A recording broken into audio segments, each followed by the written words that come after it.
মানুষেরা রে, আমি যখন দেখলাম আমার নামাজ রোজা কবুল হয় না, আমি আমার আল্লাহর কাছে সাজদার ভিতরে পইরা পইরা কান্দি আর ডাক দিয়ে কইলাম, মাবুদ এত কষ্ট করে নামাজ পড়ি, আমার নামাজ বুঝি তোমার কাছে কবুল হয় না?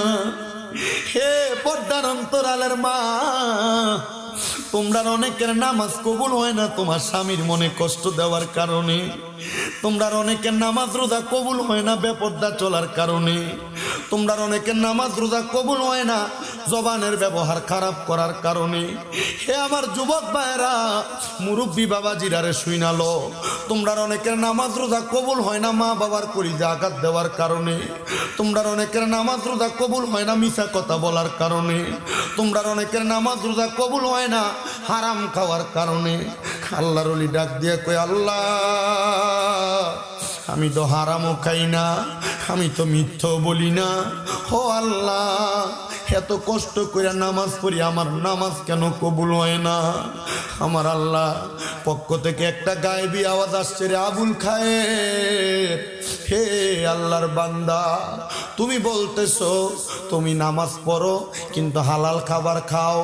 আবুল খায়ের জানো, তুমি যেই খাবার আজকে এতদিন পর্যন্ত খাইতেছো, এই খাবারগুলার মধ্যে অন্যের হক মিশ্রিত হওয়ার কারণে আজকে অনেক দিন পর্যন্ত তোমার ইবাদত আল্লাহর কাছে কবুল হয় না। আবুল খায়ের কয়, ওই দিন থেকে আমি খানা খাওয়া বন্ধ করে দিছি। কত মানুষ আমার জন্য খানা নিয়ে আসে কিন্তু আমি তার খানাগুলা খাই না। ও মুসলমান, এখানে সেখানে যত রকমের খানা দেখলে খাইয়া ফেলা যাবে না। বলে হুজুর কেন? কারণ এই খানার কারণে তোমার ইবাদত কবুল হবে না। ইবাদত কবুল হওয়ার মূল সত্য হলো হালাল খানা খাওয়া। এইজন সেইজন তোমার চা খাওয়ায় তার চা খাও, এইজন সেইজন খানা খাওয়াও তার খানা খাও। আমরা হুজুররা সবচাইতে বিপদে, মানুষ দাওয়াত দিয়ে এই ঘর ওই ঘরে খাওয়ায়, হারামখোর দাওয়াত দেয়, সুদখোর ঘুষখোর দাওয়াত দেয়, পরের হক মাইরা খাওয়াই না দাওয়াত দেয়। আমরা মাঝে মাঝে চিন্তা করি, আমরার পিছনে যে মানুষ নামাজ পড়ে মানুষের নামাজটি জানি হয়নি। আরে মানুষের নামাজ পড়ার কথা, তারা নামাজ তো হইয়া যাইব, কিন্তু আমার নামাজটা জানি হয়নি। আমি কত মানুষকে বলি, ওয়াজ মাহফিলে বলি, আমরা হারাম টাকা দিয়া খানা খাওয়াইও না। মুসলমান ইমানদার আবুল খায়েরকে আমি খানা বন্ধ করে দিলাম, কোনো মানুষের খানা খাই না। এবার আমি দেখতাছি আকাশ থেকে রিমঝিম রিমঝিম করে বৃষ্টি পড়তেছে। আমার কাছে আমার বলতে কিছু নাই, আমার কাছে আমার একটা সম্পদ ছিল, আমার নামাজের মুসল্লা। আমি আমার নামাজের মুসল্লাটা বৃষ্টির পানির মধ্যে ধুইলাম, ধোয়ার পরে বৃষ্টির পানিতে ভিজাইয়া বৃষ্টির পানি নামাজের মুসল্লার ভিতরে আটকাইলাম। যখন আমার ক্ষুধা লাগে বৃষ্টির পানি চাইপা চাইপা আমি আবুল খায়ের খাই, কিন্তু 5 দিন পরে আমার বৃষ্টির পানি আমার নামাজের মুসল্লা থেকে শুকিয়ে গেছে, আর বৃষ্টি হয় না। আমি বড় হতাশাগ্রস্ত, আমি নামাজ পড়ি, আল্লাহর কাছে কান্দি, ও আল্লাহ এখন তো আর পরের হকও খাই না, আমার নামাজ কি তুমি কবুল করো? হঠাৎ করে আমি ঘুমের ঘরে দেখলাম আমার ঘরের মধ্যে নুরানি চেহারাওয়ালা একটা ব্যক্তি হাজির হয়ে গেছে। জিগাইলাম কে আপনি? উনি ডাক দিয়া কয়, আমার নাম হলো বেলায়েতের সম্রাট হযরত আলী রাদিয়াল্লাহু তাআলা আনহু। কেমনে গো আপনি আমার ঘরে আসলেন? উনি কয়, আমি একা আসি না, আমার পেছনে তাকায় দেখো কে। বলে কে? বলে উনি হইল মুহাম্মাদুর রাসূলুল্লাহ সাল্লাল্লাহু আলাইহি ওয়াসাল্লাম। ওই নবী কেন আমার ঘরে আসছে? বলে ওই নবী কেন আসছে পরে জানবা। ওনার ডাইনে তাকাও, বলে ওনার ডাইনে দেখা যায় আবু বকর সিদ্দিককে। ওনার বামে তাকাও, বলে ওনার বামে হযরত ওমর রাদিয়াল্লাহু তাআলা আনহুরে দেখা যায়। ওনার পেছনে তাকাও, ওনার পেছনে হযরত ওসমান জিন নুরাইন রাদিয়াল্লাহু তাআলা আনহুরে দেখা যায়। এবার ওই পাগলা ডাক দিয়া কয়, আমি যখন ঘরের মধ্যে কান্না করতে করতে ঘুমায় গেলাম, আমি দেখলাম আমার ঘরে আইসা হযরতে মৌলা আলী আমারে ডাকতাছে। আমি ঘুম থেকে জায়গা গেলাম আর জিজ্ঞাসা করলাম, কেন গো আমারে ডাকেন? বলে রহমতের নবী তোমার ঘরে আসছে, ওঠো ওঠো ওঠো, রহমতের নবীর ডাকে সাড়া দাও। এবার রহমতের নবীর ডাকে সাড়া দিয়া হযরত আবুল খায়ের আল্লাহর বান্দা ডাক দিয়ে কই, ইয়া রাসূলুল্লাহ, ইয়া হাবিবাল্লাহ, নবী গো ও মায়ার নবী, আজকে অনেক দিন পর্যন্ত আমি নিজে খানা খাই না, কি দিয়ে আপনারে মেহমানদারি করব। কান্না করতে করতে ঘুমিয়ে গেছি, মেঘের পানি খাইয়া আমি আমার সময় কাটাইছি, বৃষ্টির পানি খাইয়া। ও নবী গো, আপনারে মেহমানদারি করার মতো আমার কাছে কিছু নাই, স্বপ্ন দেখতাছে পাগলা। পাগলা কই ইয়া রাসূলুল্লাহ, কি দিয়া মেহমানদারি করব? আমার নবী কয়, পাগল, ইবাদত কবুল করানোর জন্য পরের হক খাও নাই, মানুষের ঘরে খাও নাই, বৃষ্টির পানি খাইয়া সময় কাটাইছ, ক্ষুধার্ত থাকতে থাকতে ক্ষুধার জ্বালায় নামাজের মুসল্লায় ঘুমায়া গেছ। আমার নবীজি আস্তিন মুবারক তাইকা আবুল খায়ের একটা রুটি বাহির করে দিছে, নে আবুল খায়ের এই রুটিটা খাও, তোমার পেটের ক্ষুধা নিবারণ করো। হযরত আবুল খায়ের কয়, ঘুমের ঘরে স্বপনে রহমতের নবীর হাত থেকে পাওয়া রুটিটা আমি অর্ধেক খাইলাম, খাওয়ার পর দেখলাম আমার নবী আমার ঘর থেকে চলে গেছে। আর হঠাৎ করে আমার ঘুমটা ভাঙ্গা গেছে।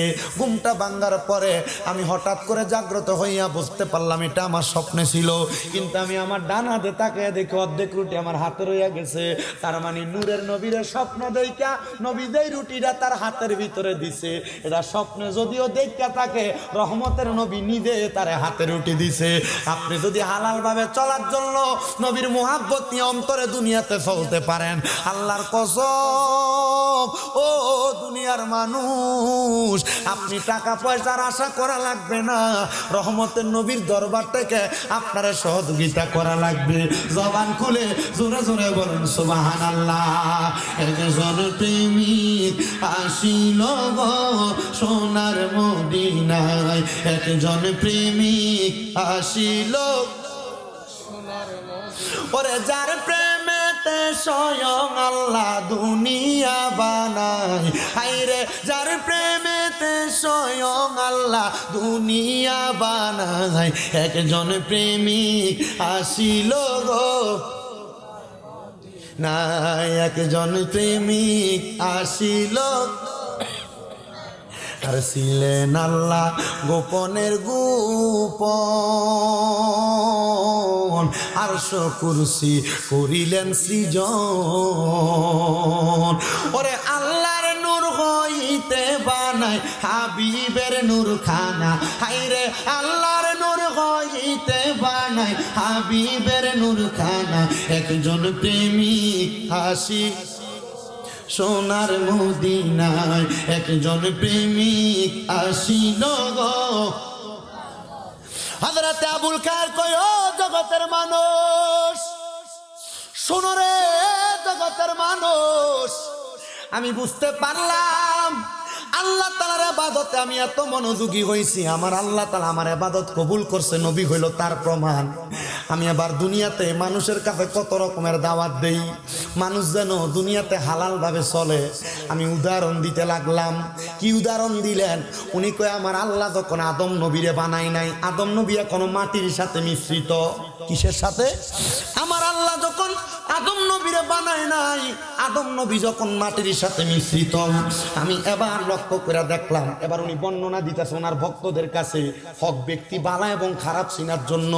আদম নবীরে আমার আল্লাহ বানানোর আগে আমার আল্লাহ তাআলা কিন্তু দুনিয়ার জমিনে আদম নবীরে পাঠানোর অনেক আগে ফেরেশতা নাজিল করছিল। কি ফেরেশতা নাজিল করছে? ওই ফেরেশতা নাজিল করার পরে আদম আলাইহিস সালাতু ওয়াস সালামের দেহটারে মাটির খামির দিয়া বানায়া রাখছে। আমার আল্লাহ তাআলা এই টাইমে ফেরেশতারে সামনে ডাকলো, ফেরেশতারে সামনে আসো, তাকায়া দেখো আমার সামনে আমি আল্লাহর একটা খলিফা আছে, আমি আল্লাহ তাআলা ওনারে দুনিয়ার জমিনের মধ্যে প্রেরণ করব। আমার আল্লাহ তাআলা জগতের মধ্যে আদম নবীরে প্রেরণ করব। আদম নবীর কাছে যখন ফেরেশতারা আসছে, ওই ফেরেশতার মধ্যে একদল লানতপ্রাপ্ত ফেরেশতা ছিল, যারা হইল শয়তানে পরিণত হয়ে গেছে। কিসে? শয়তানে পরিণত হয়ে গেছে।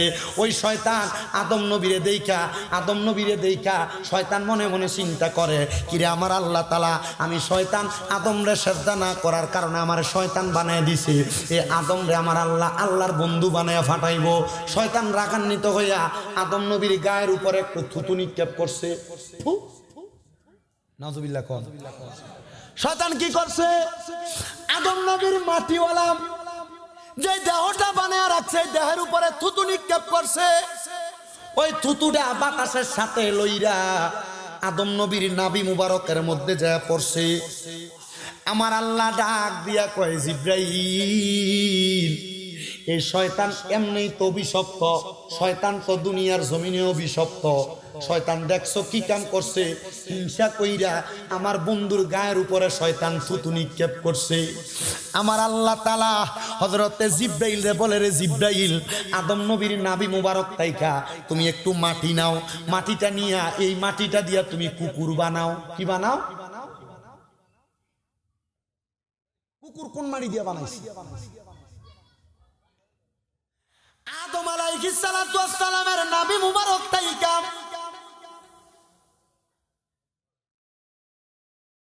যখন মাটিটা নিয়া কুকুর বানাইছে, এবার আমার আল্লাহ কয় এই আদম নবীর ভিতরে নূরে মুহাম্মদী দাও। আদম নবী জিন্দা হইছে, শয়তান পালায়া গেছে। আদম নবী আমার আল্লাহ তাআলার কুদরতি কদমের মধ্যে সিজদা প্রদান করছে। বন্ধুরে দেখবেন এই কুকুরের মাঝে তিনটা স্বভাব দেখা যায়। কুকুর দেখবেন মানুষকে বড় ভালোবাসে। কেন? কারণ কুকুররে বানাইছে আদম নবীর দেহ থেকে মাটি নিয়া। এই কুকুরের মাঝে আরেকটা স্বভাব আছে, সামনে আরেকটা কুকুর আসলে হিংসা করে, ঘাউ ঘাউ কইয়া লইয়া পড়ে। এটার কারণ হইল ওই শয়তানের থুতুটা আদম নবীর শরীরের মধ্যে পড়ছিল, ওই মাটিটা দিয়া কুকুররে আল্লাহ বানাইছে। কুকুরের 3 নাম্বার স্বভাব, 3 নাম্বার স্বভাব, কুকুর রাত্রবেলা জায়গা থাকে। এটার কারণ হইল কুকুরের এই শরীরের ভিতরে জিব্রাইলের হাতের পরশ লাগছে। কারণ ফেরেশতারা ঘুমায় না,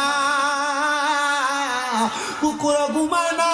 মানুষের পায়ের আওয়াজ পাইলে কুকুর চক্ষু খুইলা তাকায়া থাকে, যদিও কুকুরটা চক্ষুটারে খুইলা রাখে। মুসলমান, ওই কুকুরের মতো স্বভাব আমরা সমাজের মানুষেরা তাদের মাঝে নিয়ে রাখছে। মানুষে দ্বন্দ্ব, মানুষে মারামারি, মানুষে কাটাকাটি, মানুষে হানাহানি, মানুষের মাঝে হিংসা শত্রুতা। আল্লাহর কসম এই কুকুরের স্বভাব নিও না। যদি কুকুরের স্বভাবের মতো তুমি সমাজের মধ্যে চলাফেরা করো, জাহান্নামের আগুনের মধ্যে তোমার জ্বলা লাগবে, পুরা লাগবে।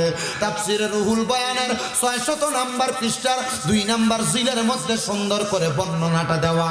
আমি একটা সুন্দর ইসলামের বাস্তব কাহিনী কিতাব থেকে এই ঘটনাটা পড়ার পরে বুঝতে পারলাম আমার আল্লাহ তাআলা দুনিয়ার জমিনের মধ্যে মানুষ যেমন বানাইছে কুকুররেও তেমন বানাইছে। প্রত্যেকটা জাতিকে বানানোর পেছনে আমার আল্লাহ তাআলা কয়েকটা কার্যকরিতা রাখছে। এর মধ্যে একটা কার্যকরিতা আল্লাহ তাআলা মানবরে বানাইয়া আমার আল্লাহ কয়, বান্দা ওমা খলাকতুল জিন্না ওয়াল ইনসা ইল্লা লিয়াবুদুন। এ বান্দা, মানব জাতি আর জিন জাতিকে আমি আল্লাহ তাআলা এমনে বানাই নাই। মানুষ জাতি, জিন জাতি, তোমরা আমার আল্লাহ তাআলার বেশি বেশি ইবাদত করো, কিন্তু আমরা মুসলমান ইবাদত করতে ভালো লাগে না। হে আমার এই আজকের এই বাজিতপুরের, দিলালপুরের, শাহনগরের যুব সমাজের ভাইয়েরা, যুব সংগঠনের ভাইয়েরা, এলাকার দাড়ি পাকা মুরব্বীরা, ইবাদত করতে কেন ভালো লাগে না? তোমার কি একটু মরণের ভয় হয় না? ওই কবরের আযাবের মধ্যে তোমার এমন শাস্তি দেওয়া হইব, আজরাইল যখন তোমার রূহ কবজ করব, একটা জীবিত বকরিকে চামড়াটা টাইনা ছিললে তার যত কষ্ট হয়, আজরাইল যখন একটা মানুষের শরীর থেকে রূহটা টাইনা নিয়ে যাইব, এত কষ্ট তোমার হইব। আল্লাহর দোহাই লাগে, আল্লাহ তাআলার একটু বেশি বেশি করে ইবাদত করো। দেখবা আমার আল্লাহ তাআলা তুমি বান্দাটারে দুনিয়া এবং আখিরাতের মধ্যে কামিয়াব বানাইবো। কিন্তু বান্দা, আল্লাহর ইবাদত করতে তোমার ভালো লাগে না।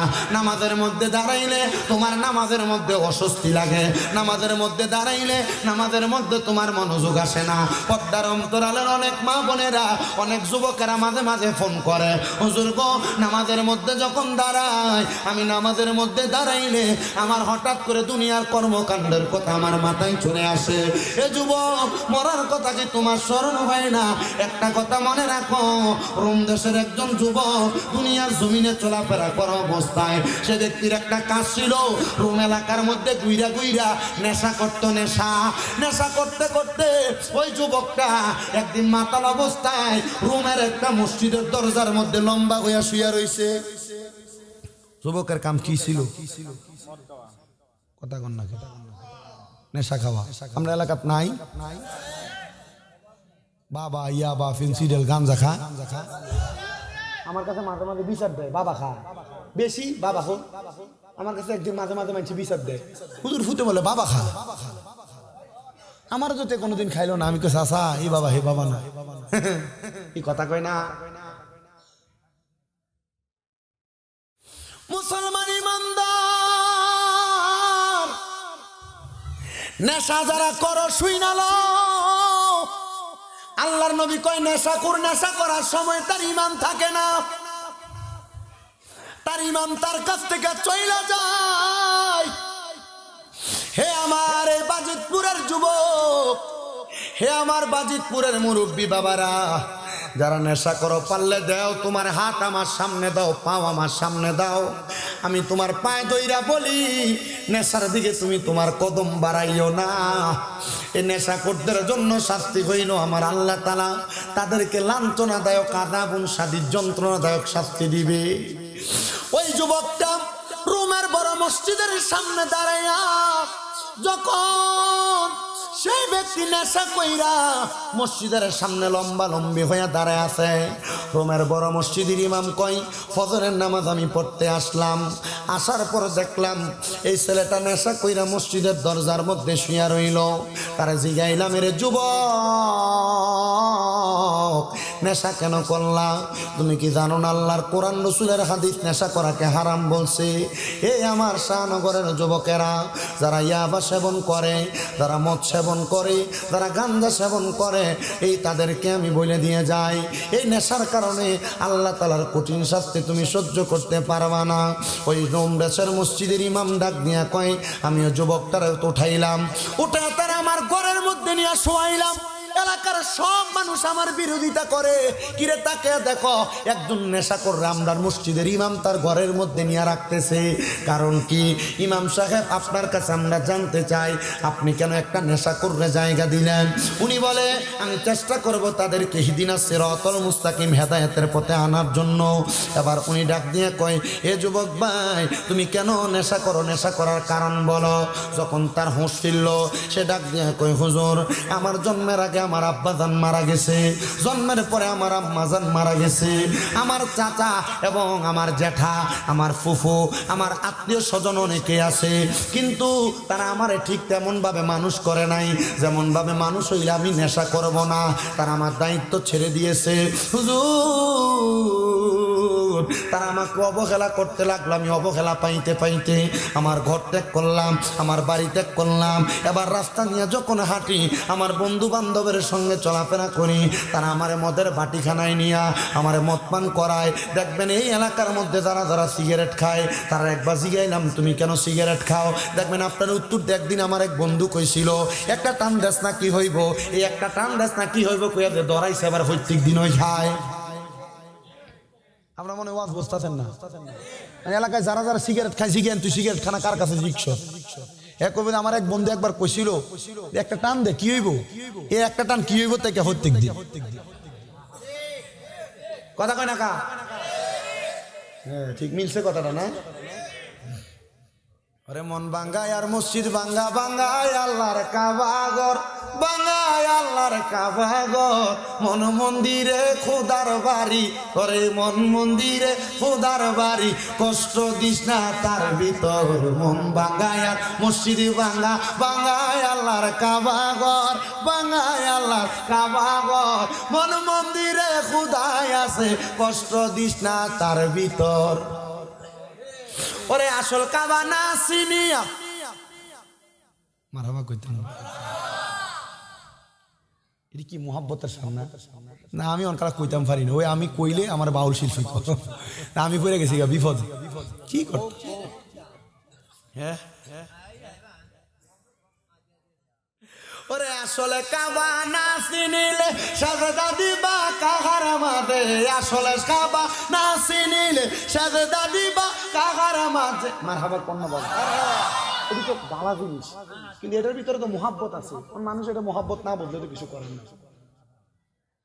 বুঝার তৌফিক দান করুক, আমিন জোরে কোন। আবার এই শানগুলা পরে রাখি, আগে আপনাদেরকে ওয়াজটা বোঝাতে আমার চেষ্টা করি। মুসলমান ইমানদারেরা গভীর মনোযোগ দিবেন, গভীর মনোযোগ দিবেন। ওই নেশাখোর ছেলেটাকে প্রশ্ন করেছে, তোমারে কে নেশাখোর বানাইছে? বলে আমার মা মারা যাওয়ার পরে, বাবা মারা যাওয়ার পরে আমার বন্ধু বান্ধবের থাকে তাইকে আমি নেশা করতেছি। এ যুবক, নেশা যে করো, তুমি কি আমার সাথে একটু আমারে সময় দিবা? বলে তোমারে সময় দেওয়ার মতো সময় আমার কাছে, তুমি যদি আমার একটু সময় দাও। তোমার মা যে মারা গেছে, বাবা যে মারা গেছে, মা বাবা কবরে কেমন আছে তুমি কি খবরটা জানো? যুবক কয় না, আমার চোখের সামনে কত মানুষ মারে মা কয়া ডাকে, বাপরে বাপ কয়া ডাকে, আমারও মনটা চায় আমি আমার মা বাপরে দেখতাম। হুজুর আপনি কেমন মানুষ, আপনি কি আমার মা বাপরে দেখাইতে পারবেননি? এবার বলেন আল্লাহর ওলিরা চাইলে মুরাকাবার মাধ্যমে মৃত মানুষকে দেখাইতে পারে কি পারে না? ও বন্ধুরে, ও নবীর উম্মতের দল, আশিকে রাসূল ভাই বাবারা, গভীর মনোযোগ দিয়ে শুনুন রে বাবারা। যুবক কয় হুজুর তাহলে আপনারে আমি 24 ঘন্টা সময় দিলাম, আপনি আমারে আমার মা বাপরে দেখান। ওই ছেলেটা ডাক দিয়া কয়, আমি আবার যখন রোমের মসজিদের ইমাম সাহেবের কাছে আবদারটা করলাম, ইমাম সাহেব কয় বাবা আমার কাছে যদি তুমি তোমার মারে দেখার জন্য চেষ্টা করো, তাইলে এখন তুমি নেশা করা ছাড়া লাগবো। ফলা কয় যে মা বাপরে আমি আমার জন্মের আগ থেকে হারাইলাম, যে বাপরে যেই মারে জন্মের পরে হারাইলাম, ওই মারে বাপরে দেখার জন্য আমি নেশা ছাড়তে রাজি হুজুর একদিনের জন্য। কয় ঠিক আছে, একদিনের জন্য আমার কাছে আমি তোমার কদমে হাতটা রাইকা বলি, আগে এই ডিসেম্বর মাসের 19 এবং 20 তারিখ 21 তারিখ দাওয়াত ইসলামীর উদ্যোগে ঢাকাতে আসিয়ান সিটি, মারহাবা কন্যা, ঢাকা আসিয়ান সিটিতে এই ডিসেম্বর মাসের 19 তারিখ 20 তারিখ 21 তারিখ বৃহস্পতি শুক্র এবং শনিবার দাওয়াত ইসলামীর উদ্যোগে সুন্নি একটা ইজতেমা হইব ঢাকা আসিয়ান সিটি হজ ক্যাম্পের পাশে। একটা দিন, দুইটা দিন, তিনটা দিনের লাগে ওই ইজতেমাটার মধ্যে যাইবা। বলে হুজুর কি লাগা? সেখানে গেলে তুমি তোমার জীবনের পরিবর্তন বুঝবা। গান বাজনা বহুত করছো, অসুবিধা নাই, 3টা দিনের লাগে যাইবা। নাচ বাজনা অসুখ করেছো, 3টা দিনের লাগে যাইবা। তোমাদের করিমগঞ্জ থেকে নাকি বাস ছাড়বো, কিশোরগঞ্জ থেকে বাস ছাড়বো, মাংনা লইয়া যাইবো, একটু যাইবা। বলে হুজুর কেন? কারণটা কি? এখানে গেলে নবীর প্রেম শিখবা, নামাজ শিখবা, রোজা শিখবা। যুবক কয় মা বাপরে দেখার লাগে একদিন আমি নষ্ট করতে পারি, এটা নষ্ট না, নষ্ট না, এটা হইলো আমার আল্লাহর দেওয়ার জন্য একটা নির্দিষ্ট সময়। যুবকটা কয় ওই দিন আমি আর নেশা করলাম না, ফজরের নামাজের সময় আমি হুজুরের কাছে আইলাম, আমার ফজর পড়াইছে, জোহর পড়াইছে, কিন্তু কোনো কিছু কয় না, আসর পড়াইছে, কোনো কিছু কয় না, মাগরিব পড়াইছে, কোনো কিছু কয় না, এশা পড়াইছে, কোনো কিছু কয় না। এশার নামাজটা পড়াইয়া হুজুর আমার হাতে নিয়া হাঁটতে হাঁটতে পাহাড়ের গুহার দিকে যাইতেছে। আমি কই কি রে, সারাদিন তো কিছু বললো না, এখন কেন পাহাড়ের গুহার মধ্যে নিয়ে যায়? বুঝতে পারলাম মনে হয় এই জায়গায় মনে কোনো ঘটনা আছে। আল্লাহর ওলি ডাক দিয়ে কই আমি বড় চিন্তায় পড়ে গেলাম, আবেগের বশত তো বললাম তার আমি তার মা বাপরে দেখাইমু। এবার আমি চিন্তা করতে লাগলাম কেমনে আমি তার মা বাপরে দেখামু, মা বাপ তো মইরা গেছে গা। ও মুসলমান, মাঝে মাঝে মা বাপরে স্বপ্ন দেখো, কিল্লেগা স্বপ্ন দেখো, একবার তো চিন্তা করো না। যদি দেখো মা স্বপ্নে দেখা দিছে, বাপ স্বপ্নে দেখা দিছে, দাদা স্বপ্নে দেখা দিছে, দাদি স্বপ্নে দেখা দিছে, বুঝবা তারা কবরের মধ্যে বড় বিপদে আছে, এর লেগে তোমরারে দেখা দেয়, তুমি তার লেগে দোয়া করবা বিদায়। এজন্য দেখবেন আমরা সমাজের মানুষ স্বপ্ন দেখলে মারে বাপরে দাদারে দাদিরে এরা মিলাদ পড়ায়, দোয়া করায়, এটার উদ্দেশ্য হইল তারার জন্য দোয়া করব, এজন্য স্বপ্ন দেখায়। মুসলমান কষ্ট হয়নি আপনারা? আর আল্লাহর ওলি কয় আমি তারে নিয়ে যাইতে লাগলাম ওই পাহাড়ের গুহার মধ্যে যাইয়া আমি নামাজের নিয়ত করলাম 2 রাকাত। কয় রাকাত? 2 রাকাত নামাজের নিয়ত করলাম। 2 রাকাত নামাজের নিয়ত কইরা আল্লাহু আকবার কইয়া দাঁড়াইলাম। আল্লাহু আকবার কইয়া দাঁড়ানোর সাথে সাথে আমি নামাজের মধ্যে কেরাত করতে লাগলাম, সূরা ফাতিহা পড়লাম। সূরা ফাতিহার সাথে বড় একটা সূরা পড়লাম। ওই যুবক আমার সাথে নামাজ পড়ে, আমি সূরা ফাতিহা পড়া প্রথম রাকাত শেষ করলাম, দ্বিতীয় রাকাত পড়লাম, সূরা ফাতিহা পড়লাম, ফাতিহার পরে 3 বার সূরা ইখলাস পড়লাম, আমি আবার দ্বিতীয় রাকাত পড়লাম, শেষ করলাম, সালামটা ফিরাইয়া আমি সিজদা দিলাম। আমি সিজদা থেকে মাথা উঠাই না। ওই যুবকটা বলতেছে আমি দেখলাম উনি আর সিজদা থেকে মাথা উঠায় না। কিরে কেন মাথা উঠায় না? না উঠানোর কারণটা কি? বলে মাথা না উঠানোর কারণ হইল উনি এখন আর মাথা উঠায় না। আল্লাহর ওলি গো কেন আপনি মাথা উঠান না? আল্লাহর ওলিকে আমি চিন্তা করতে লাগলাম, তার লগে যে ওয়াদা করলাম তার মা বাপরে দেখাইমু, এখন তো আমি আর তার মা বাপরে দেখাইতে পারতেছি না। হঠাৎ করে সিজদার মধ্যে যাওয়ার পর আমার মাথায় একটা বুদ্ধি আইয়া পড়ছে। আল্লাহর ওলি বলে বুদ্ধিটা হইল আল্লাহর কোরআনের একটা আয়াত, কি বুদ্ধিটা হইল আল্লাহর কোরআনের একটা আয়াত। ওই আয়াতটা হইল وَمِنَ اللَّيْلِ فَتَهَجَّدْ بِهِ نَافِلَةً لَكَ عَسَىٰ أَن يَبْعَثَكَ رَبُّكَ مَقَامًا مَحْمُودًا। জবান করে ধরে পড়েন আল্লাহু আকবার। এই আয়াতটা মনে হইছে, আমি আয়াতটা মনে কইরা আমি এবার ওই যুবককে বললাম, যুবক তাহাজ্জুদের নামাজ পড়ো। যুবক কই হুজুর আল্লাহর দোহাই কোনদিন তো নামাজ ওই পড়ছি না, তাহাজ্জুদ পড়াম কেমনে? আল্লাহর ওলি একটা ডাক দিয়া কয়, যুবক আমি প্রথম যেমনে 2 রাকাত নামাজ পড়ছি তাহাজ্জুদ পড়ে এমনে।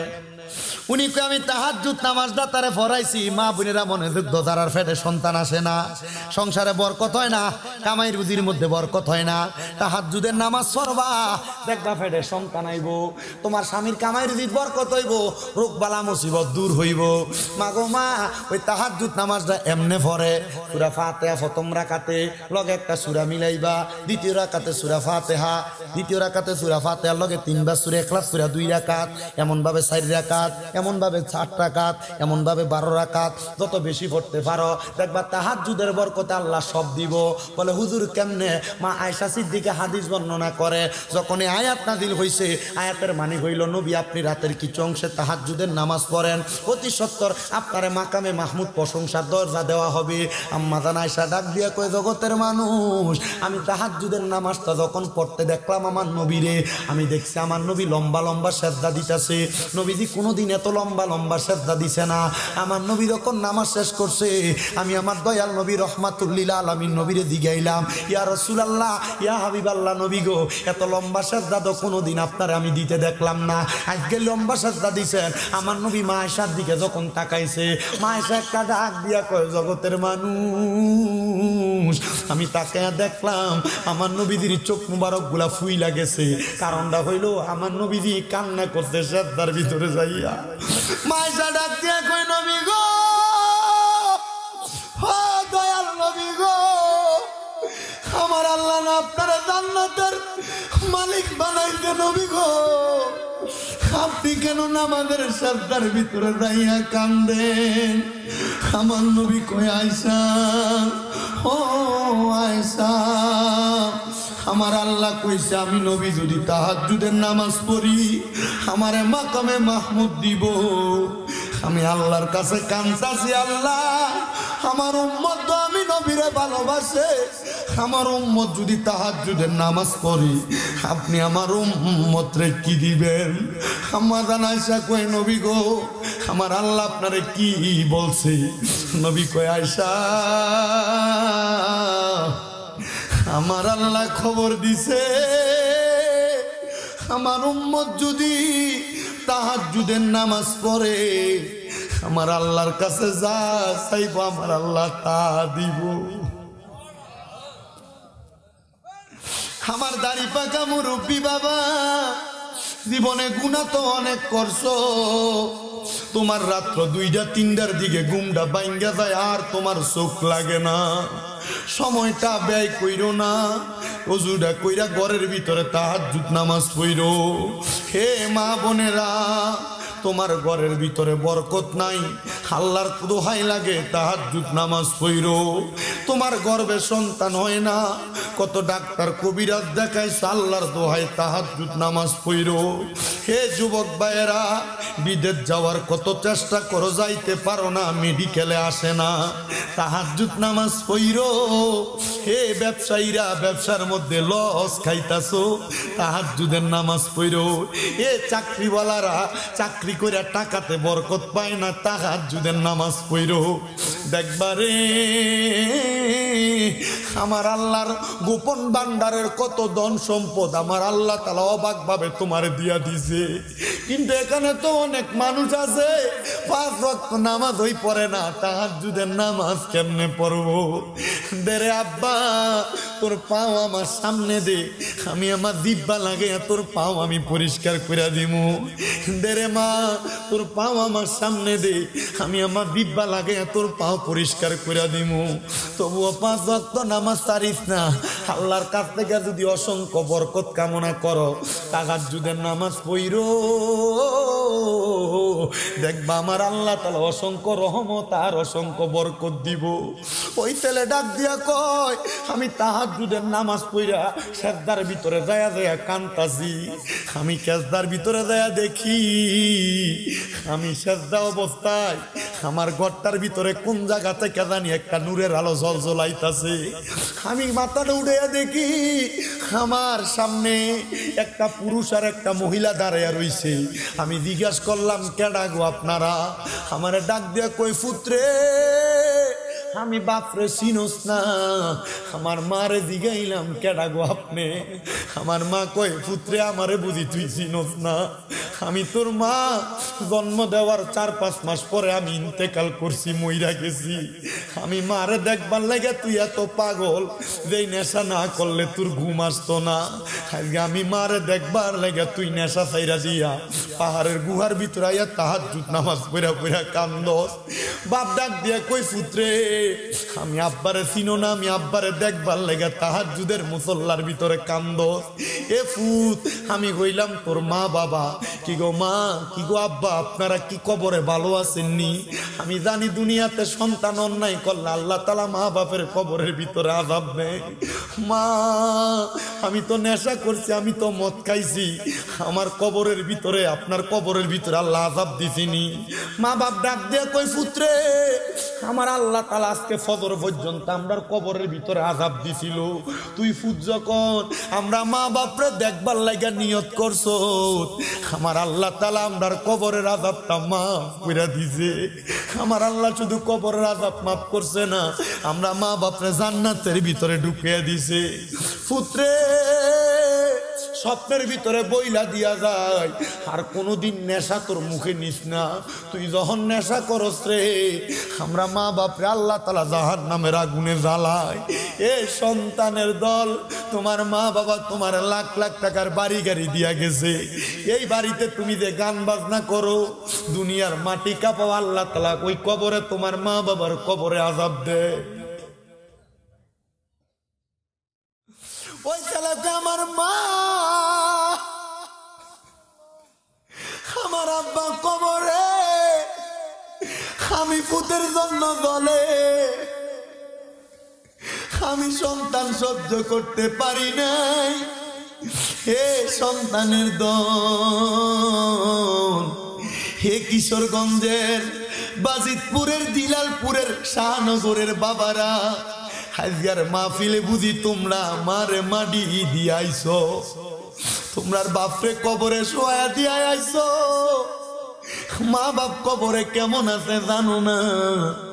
সন্তান রে,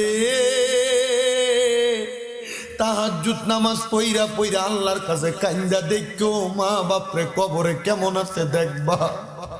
হে সন্তান, বাবা বিদেশে গেলে ইমু কলের মাধ্যমে ভিডিওতে আব্বারে দেখা যায়, কিন্তু বাপরে যে কবরে শোয়া দিয়া আসো, ওই বাবার খবর তো একবার তুমি লইলা না। ওরে ভালোবাসি তোমায় বাবা, বুকটা যে যাইছি রে, তোমার কথা হৃদয় মাঝে পড়ছে বারে বারে। বাবা তুমি কেমন আছো ছোট মাটির ঘরে, তোমার কথা হৃদয় মাঝে পড়ছে বারে বারে। বাবা গো, ও বাবা, বাবা গো বাবা, ভালোবাসি তোমায় বাবা, বুকটা যে যাইছি রে, তোমার কথা হৃদয় মাঝে পড়ছে বারে বারে। ওরে দরজাটা খুলতে খেয়ে যাই ধোকা, বলছে এলে নাকি খোকা, বুকের ভিতরটা লড়ে চড়ে ওঠে, সবাই আছে শুধু বাবা নেই, শুধু বাবা নেই। এ শাহনগরের যুবক, এ শাহনগরের মুরব্বী বাবা, এই শাহনগরের পর্দার অন্তরালের মা বোনেরা, তোমরা বুঝি বাবা কবরে চোখের সামনে বয়স্ক কত মুরব্বীরা ঘুরে, মনে কইরা দেখো আব্বার কাছ থেকে 2 টাকা পাখিওয়ালা নোটটা নিয়ে তুমি ফুটে স্কুলে যাইতা, কিন্তু তোমার সামনে কত মুরব্বীরা ঘুরে, কিন্তু তোমার আব্বা কবরে আব্বারে 100 টাকা হাত খরচের লাগা দিতে পারো না। তোমার মা তোমার বড় কষ্ট করে মানুষ করছে, আজকে তোমার ওই মা দুঃখিনী অন্ধকার কবরে 3.5 হাত মাটির ঘরে বাসমুরার নিচে পুকুরের পারে শোয়া দিয়ে আসছো মাটারে। ওই মার খবর তো একবার লইলা না, মা জননী কবরে কেমন আছে। ওই মা ঘরে 3 টুকরা মাছ রানলে আব্বা দুপুরে মাছের টুকরাটা খাইতো, তুমি তোমারটা খাইতা, মা মায়ের মাছের টুকরা রাইখা দিত, আমার ফুতে রাত্রবেলা মজা করে বাতটা খাইবো। ওই মা খাইতো না, ঝোলটা দিয়া বাতটা খাইতো। আজকে অনেক সন্তান ওই মারে জুদা কইরা দিছে, অনেক সন্তান মারে বাদ দেয় না, অনেক সন্তান ওই মা বাপরে আলাদা কইরা দিছে। মা বাপ সকালে এক ঘরে ভাত খায়, দুপুরে আরেক ঘরে ভাত খায়, রাত্রবেলা আরেক ঘরে ভাত খায়। কোন ফুট যদি ওই মা বাপরে জুদা কইরা দিয়া থাকো, পারলে দে তোর পাও আমার সামনে দে, আমি শামিম রাজা দিব্যা দিয়া তোর পাও পরিষ্কার কইরা দেই। বলে হুজুর কেন? কারণ ওই মা বাপরে আলাদা কইরা দিয়া তুই আমার মাহফিল শুনবি, তোর শ্রোতার মতো শ্রোতার আমার দরকার নাই। যদি এই পুরা কিশোরগঞ্জের বড় আলেম দিয়া তুমি ওয়াজ করাও আর মা বাপের কলিজা আঘাত দাও, মা বাপরে বাত না দাও, আল্লাহর কসম এমন ওয়াজ দিয়া তোমার কোনো লাভ হবে না। ও আদা করো যদি ওই মা বাপরে কষ্ট দিয়া থাকো, ওই মা বাপরে দমক দিয়া থাকো, ওই মা বাপরে আলাদা করে দিয়া থাকো, আজকে এখান থেকে বাড়িতে যাইয়া মা বাবার পাউডির ভিতরে ধরবা, ধরে বলবা মা আল্লাহর রাস্তা আমারে মাফ করে দেন, আব্বা দমক দিছি আর দমক দিতাম না, আমারে মাফ করে দেন। কারণ কি জানো, যারা টাকা আছে মা বাপ নাই চিন্তা করে তারা একদিন জিগাইও, এরা কইবা আমার কাছে টাকা আছে কিন্তু আমি আমার বাপরে 500 টাকা দিয়ে কিনে একটা লুঙ্গি পরাইতে পারি না।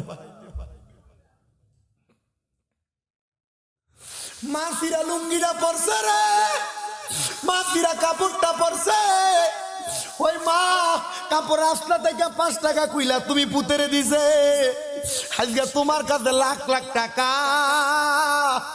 ওই মা রে 500 টাকা দিয়ে কিনে একটা কাপড় পরাইতে পারো না, ওই মা কবরে শুয়া রইছে। এ সন্তান, টাকা পয়সা দিয়া কি করবা যদি তুমি ওই রত্নগুলা বাইচা থাকতে যত্ন না করো? আল্লাহর দোহাই লাগে, ওই মা বাপ বাচ্চা থাকলে বাড়িতে যাইয়া মা বাবার পাউডির ধইরা কইবা মা ও বাপ আমারে মাফ কইরা দেন। ওই মা বাপ মাফ না করলে আল্লাহ তোমারে মাফ করতো না। আল্লাহর নবী কয় সাকাতুর রব্বি ফি সাকাতিল ওয়ালিদাইন, আম্মা আব্বার অসন্তুষ্টিতে আমি আল্লাহ রাগান্বিত হইয়া যাই। আল্লাহ রাগান্বিত হইলে ময়দানে মাসরে ধরা খাইয়া যাইবা। ওই আম্মা আব্বা যতক্ষণ না বলছে মাফ কইরা দিছি ততক্ষণ পর্যন্ত তুমি তোমার মা বাপের পাও ছাইরো না। আজকের এই বাজিতপুরের দিলালপুরের শাহনগরের মাহফিল কবুল হইব কি হইব না এটার গ্যারান্টি কেউ দিতে পারবে না। আমি শামিম রেজা একটা গ্যারান্টি দিয়া যাই, আগামীকালকে যখন দেখবা এলাকার মুরব্বীরা দোকানে বইসা কয় হ্যাঁ শামিম রেজার ওয়াজ শুই না, আমার ফুতে বাড়ির যে আমার পায়ে ধরে মাপ চাইছে, তখন মনে করবা মাহফিল সফল হয়ে গেছে। অনেকে চিন্তা করে হুজুর আমি তো আমার মা বাপের লগে কোনো অন্যায় করছি না, আমিও কি মাপ চাইতাম? আমি বলবো সন্তান রে আম্মা আব্বার পায়ে ধরলে সন্তানের দাম কমে না, ইজ্জত কমে না। মা বাপের পায়ের কাছে শুরু হইবা, সমস্ত জগতের কাছে আল্লাহ তোমারে বড় বানাইবো। আমার তো তত এলেম নাই, মাত্র কুমিল্লা আলিয়ায় কামেল প্রথম বর্ষে পড়ি, কুমিল্লা ভার্সিটিতে বাংলায় ফাইনাল ইয়ারে পড়তেছি অনার্সে। আমার এলেম দিয়া কথা কই না, আমি ক্লাস 6-7 থাকতে মা বাপের পায়ে রাত্রবেলা সুমা দিছি ওয়াজে শুইনা। আমার আল্লাহ এত সম্মান দিছে, আপনারা দোয়ায় কুমিল্লা আমার 6টা মাদ্রাসা চলে। ও বন্ধু, এটা আমার এলেম দিয়া না, আমার মা বাবার কদমে সুমা দেওয়ার কারণে। ওই মা বাবার কাছে মাপ চাইবা, যদি কোনোদিন মনে কষ্ট দিয়া থাকো আজকে মাপটা চাইয়া লাইবা। অনেকে চিন্তা করে হুজুর যারার বাড়িতে বাপ আছে তারা বাড়ির যে বাপের পায়ে ধরবো। আমার তো বাপ নাই, আমি কার পায়ে ধরে মাপ চামু? হুজুর যারার আব্বা আম্মা আছে তারা বাড়ির যে মার পায়ে ধরে মাপ চাইবো। আমার তো মা নাই, আমি কার পায়ে ধরে মাপ চাইবো? এ সন্তান একটু পরে মুনাজাত হবে, আল্লাহর দরবারে দোয়া করা হবে। রব্বির হামহুমা কামা রব্বায়ানি সগীরা বইলা চোখের মনি কোঠার মধ্যে একটা মাছির মাথা পরিমাণ পানি চাইরা কোনো সন্তান যদি কান্দে ওই পানি মাটিতে পড়ার আগে আমার আল্লাহ ওই সন্তানের মা বাবার জীবনের গুনাহ মাফ করে দেয়। মুনাজাত হবে, কানবা, আল্লাহ তোমার মা বাবার কবরের আযাব মাফ করে দিবে। ওরে সারে 3 হাত গর্তে ফেলে কেমন করে আইলা চলে, তোমার বাড়ি আইতে দেরি হইলে যে মা ঘুমাইতো না, ওই কবর দেশে মায়ের পাশে একটু রইলি না। মাটি দিয়া যাইছো, বাপমা কবরে কেমন আছে একবারও তো জানলা না। কেমন আছেন বাবা মনি, কেমন আছেন মা জননী, একবারও তো খবরে লইলি না। ওই মা বাবারে কষ্ট দিয়া দুনিয়াতে দিন কাটাইয়া শান্তি তুমি কখনো পাইবা না রে। কবর দেশের খবর লইলি না। এ শাহনগরের যুবক ভাইরা, দুনিয়াতে নামাজ পড়বা, রোজা রাখবা, হজ যাকাত দান সদকা, পীরের কাছে যাইবা, মুর্শিদের কাছে যাইবা, সব করবা। আগে নিজের ঘর মা বাপটারে ঠিক রাখবা। আল্লাহ যেন ওই মা বাবার মোহাব্বত আম্মা আব্বার জন্য খাস করে দোয়া করার তৌফিক আপনারে দেয়। আর আল্লাহ যেন রহমতের নবীর উসিলায় আপনার আম্মা আব্বার কবরটারে জান্নাতের বাগান বানাই। আসলেন নবী এই দরাতে রহমত বরকত নিয়ে, আসেন সবাই সালাম দেই ওই নবীর তাজিমে ইয়া নবী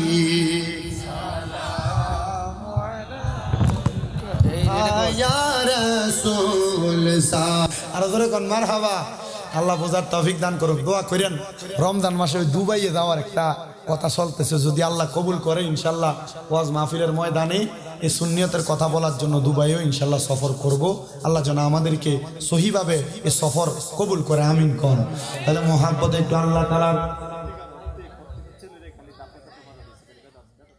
এর বেদাত, যেটি বেদাত কইটি দাঁত নাই, একটু দমে দমে জিকির করেন আল্লাহ আল্লাহ আল্লাহ আল্লাহ আল্লাহ আল্লাহ, দমে দমে জফর না দম আল্লাহ আল্লাহ, দমে দমে মাশাআল্লাহ আল্লাহ, দমের উপর বাড়িঘর দম চাপিলে সবই পর, দমের উপর বাড়িঘর দম চাপিলে সবই পর, দমে দমে তালাশ করো কে আছে আপন মাশাআল্লাহ আল্লাহ আল্লাহ, দমে দমে মারহাবা আল্লাহ আল্লাহ। আসিলে তুফান ভাঙবে না ঘরের বান, আসিলে তুফান চিরবে না ঘরের বান, মন পাখি কইরা যাইব নিজুম সঙ্গ নাই, দমে দমে মারহাবা আল্লাহ আল্লাহ আল্লাহ আল্লাহ, দমে দমে মারহাবা আল্লাহ আল্লাহ। কেবা তোমার বইনু ভাই সঙ্গের সাথী কেহ নাই, কেবা তোমার বইনু ভাই সঙ্গের সাথী কেহ নাই, পরকালে যাইবার বেলা কাউরে পাইবা না মাশাআল্লাহ আল্লাহ আল্লাহ, দমে দমে মারহাবা আল্লাহ আল্লাহ আল্লাহ আল্লাহ, দমে দমে মারহাবা আল্লাহ আল্লাহ। মুশকিল কোশা কেমন দমন চিনিলাই না রে মন, মুশকিল কোশা কেমন দমন চিনিলাই না রে মন, যে চিনাছে সে পাইয়াছে অমূল্য রতন, ববে আর নাই নাই রে দমন মারহাবা ববে আগার নাই রে দমন ববে আগার নাই রে দমন মুশকিল কুশার নাম লবই করিয়া সরগর ববে আগার নাই রে দমন মারহাবা আল্লাহ আল্লাহ মুশকিল কুশা কেমন দমন চিনিলাই না রে মন যেই না মেরে দোহাই দিলে দূরে যাই সমর ববে আর নাই রে দমন মারহাবা আল্লাহ আল্লাহ আল্লাহ নবী মুশকিল কুশা দিনেতে একজন আল্লাহ নবী মুশকিল কুশা দিনেতে একজন হযরত ইমাম হাসান হোসেন দুই ভাই নবীজির রতন ববে আর নাই রে দমন মারহাবা আল্লাহ আল্লাহ আল্লাহ আল্লাহ আরে বড় পীর আব্দুল কাদের আউলিয়ার শিরোমণি মারহাবা আল্লাহ আল্লাহ তোমারি ওই নামের গুণে তোমারি ওই নামের গুণে আগুন হইয়া যায় বানিয়ে আরে বড় পীর আব্দুল কাদের আউলিয়ার শিরোমণি মারহাবা আল্লাহ আল্লাহ আল্লাহ আল্লাহ আল্লাহ আল্লাহ লা ইলাহা ইল্লাল্লাহু মুহাম্মাদুর রাসূলুল্লাহ সাল্লাল্লাহু আলাইহি ওয়াসাল্লাম সবাই পড়ি আলহামদুলিল্লাহ সবাই আমরার জন্য দোয়া করবেন যেন সহি সালামতে পৌঁছাইতে পারি আর আমার মাদ্রাসাগুলোর জন্য দোয়া করবেন আমার মাদ্রাসার ছাত্রদের জন্য দোয়া করবেন আল্লাহ যেন তাদের সিনার মধ্যে কোরআনের ইলম দান করে আল্লাহুম্মা আমিন আল্লাহুম্মা আমিন আলহামদুলিল্লাহি রাব্বিল আলামিন আসসালাতু ওয়াসসালামু আলা রাসূলিহিল কারীম মাবুদু ও দয়াল আল্লাহ আপনি কি আসমানে না জমিনে রে আল্লাহ না পাগারে না দরিয়ায় রে আল্লাহ গত জীবনে আপনি আল্লাহর কত তালাশ করলাম সন্ধান পাইলাম না আল্লাহ বহু সন্ধানের পরে এই কিশোরগঞ্জ জেলার অন্তর্গত বাজিতপুর থানাধীন দিলালপুরের অন্তর্গত শাহনগর সমুখ ময়দান শাহনগর যুব সংগঠনের উদ্যোগে মৃত ব্যক্তিদের আত্মার মাগফিরাত কামনায় অষ্টম বাৎসরিক সুন্নি মুগা সম্মেলন সাজাইয়া আমার সঙ্গে আমার দাড়ি পাকা মুরব্বী বাবারা আলেম সমাজেরা যুবক ভাইয়েরা পর্দার অন্তরালের আমার অনেক মা বোনেরা ছোট ছোট কচিকাছা মাসুম বাচ্চারা তুমি আল্লাহর শাহিন শাহী পাঁচ দরবারে মাপ পাওয়ার আশায় গুনাহগার কাঙ্গালের বেশে দুই কানা হাত বাড়াইছে আল্লাহ যার হাতটা তোমার কাছে মায়া লাগে পছন্দ হয় ওই হাতের উসিলায় আমরার জীবনের গুনাহ মাফ কইরা আমরারে বেগুনাহ মাসুম বান্দা বানায়া দাও তুমি তো অন্তর্যামী রে আল্লাহ ওই আমরা হইলাম ফানা আমরা সুখে কিনা দুঃখে ডাকি গো ও আল্লাহ তুমি যাই না কি জানো না রে আল্লাহ করো আল্লাহ জাগালো তোমার মনি মাবুদ দেখেন গো আল্লাহ এই শাহনগরের যুব সমাজের ভাইয়েরা এত সুন্দর করে জান্নাতের বাগান মাহফিল সাজাইছে আল্লাহ আজকের মাহফিলে কে জানি গাত বানাইছে কার জানি জগতের মধ্যে আব্বা নাই হায় রে বাবা যেই বাবারে বাবা কইয়া ডাকলে কলিজার আগুন ঠান্ডা হইয়া যায় যেই বাবার দিকে নেক নজরে তাকাইলে সন্তানের প্রাণ ঠান্ডা হয়। আল্লাহ কার জানি এমন আব্বা জান কবরে, এমন আব্বা যাদের অন্ধকার কবরে রে আল্লাহ, আব্বার কবর তুমি আল্লাহ জান্নাতের বাগান বানিয়ে দাও মাবুদ। কে জানি হাত বাড়াইছে, কার জানি জগতের মধ্যে মা নাই। হায় রে মা, যেই মারে মা কুয়া ডাকলে কলিজার আগুন ঠান্ডা হইয়া যায়। যেই মায়ের দিকে এক নজরে তাকাইলে কবুল কদর সওয়াব হইয়া যায়। আল্লাহ জানি না গো, কে জানি তার মারে হারায় আজকের মুনাজাতে হাত বাড়াইছে। আইরি এমন দরদি ববে কেউ হবে না আমরার মা। মা গো, মায়ের এক টান দুধের দাম কাটিয়া গায়ের চাম, সুদ হবে না রে মন পাপুষ বানাইলে। এমন দরদি ববে কেউ হবে না আমরার মা। মা গো আল্লাহ, কত এতিমেরা মা হারাইয়া, কত এতিমেরা বাবা হারাইয়া কান্দি। আল্লাহ এতিমদের আব্বাই আমার কবরে আর আযাব দিও না। আমরা আব্বাই আমার কবরের আযাব মাফ হইছে নি, আমরার দাদা দাদির কবরের আযাব বন্ধ হইছে নি। মাবুদ রে, যাদের মা বাবা বেঁচে আছে আম্মা আব্বার হায়াতে বরকত দান করে দাও। আম্মা আব্বার খেদমত করার তৌফিক দান করে দাও। যাদের আম্মা আব্বা অসুস্থ শেফা আফেলা কামেলা নসিব করে দাও। আল্লাহ আম্মা আব্বার খেদমত করে দুনিয়া আখিরাতকে কামিয়াবি করার মতো তৌফিক দাও রাব্বুল আলামিন। আল্লাহ আজকের মাহফিলে আমার জবান দ্বারা যতগুলো কথা আসছে আমাকে এবং শ্রোতাদেরকে আমল করার তৌফিক দান করে দাও রাব্বুল আলামিন। আজকের এই শাহনগর যুব সংগঠনের মাহফিলে মৃত ব্যক্তিদের আত্মার মাগফিরাত কামনার ৮ম সুন্নি সম্মেলনের আখির মুনাজাত হয়ে যায়। আজকের মাহফিলে যারা টাকা দিয়া, পয়সা দিয়া, শ্রম দিয়া, বুদ্ধি দিয়া, পরামর্শ দিয়া, মাইক দিয়া, লাইট দিয়া, প্যান্ডেল দিয়া, মিডিয়ার বাইরা সহ সম্মানিত শ্রোতা মণ্ডলী যারা যারা উপস্থিত হয়েছে পর্দার অন্তরালে আমার অনেক মা বোনেরা, আল্লাহ প্রত্যেকের দোয়াগুলা তুমি কবুল আর মঞ্জুর কইরা নাও দয়াল। বিশেষ করে অনেক প্রবাসী ভাইয়েরা বিদেশ থেকে দোয়া চায়। আল্লাহ প্রবাসীদের কামাই রুজির মধ্যে, হায়াতের মধ্যে মনের আশা পূরণ করো আল্লাহ। বিশেষ করে প্রবাসীদের কামাই রুজিতে বরকত দিয়া শরীর স্বাস্থ্য সুস্থ রাখা, প্রবাসীদেরকে সহি সালামতে কামাই করে দেশের বাড়িতে ফিরার তৌফিক দান করো। বিশেষ করে এলাকার প্রবাসী শাহ আলম হালিমের জন্য, আল আমিনের জন্য, জুয়েলের জন্য, বাপনের জন্য, পরাণ, রিপন এবং জোনায়েদের জন্য দোয়া চাওয়া হয়। আল্লাহ প্রত্যেকটা প্রবাসীদেরকে তুমি কবুল ও মঞ্জুর করে নাও। এই মাহফিলের জন্য যারা যারা কষ্ট করেছে, করবে, আল্লাহ এই মাহফিল কিয়ামত পর্যন্ত তাদের দ্বারা দায়েম এবং কায়েম রাখিও গো আল্লাহ। মনিব সোনার বাংলাদেশের উপর তোমার খাস রহমত বরকত দান করে দাও।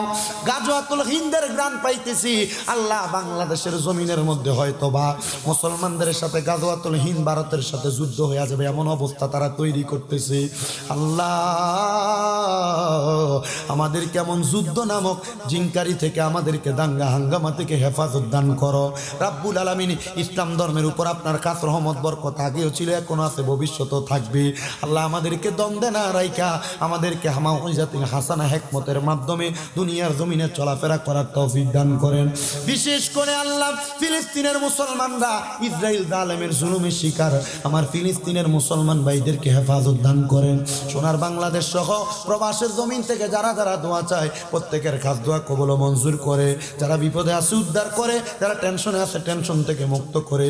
আল্লাহ বিশেষ করে যাদের চাকরি নেই চাকরির ব্যবস্থা করে, তাদের ছেলে মেয়ের বিয়ে দিতে পারে না বিয়ে শাদীর ব্যবস্থা করে আমরার মরণের আগে আখিরি জবানে মধুর কালেমা পড়ে দিয়েন লা ইলাহা ইল্লাল্লাহু মুহাম্মাদুর রাসূলুল্লাহ সাল্লাল্লাহু আলাইহি ওয়াসাল্লাম। আসসালামু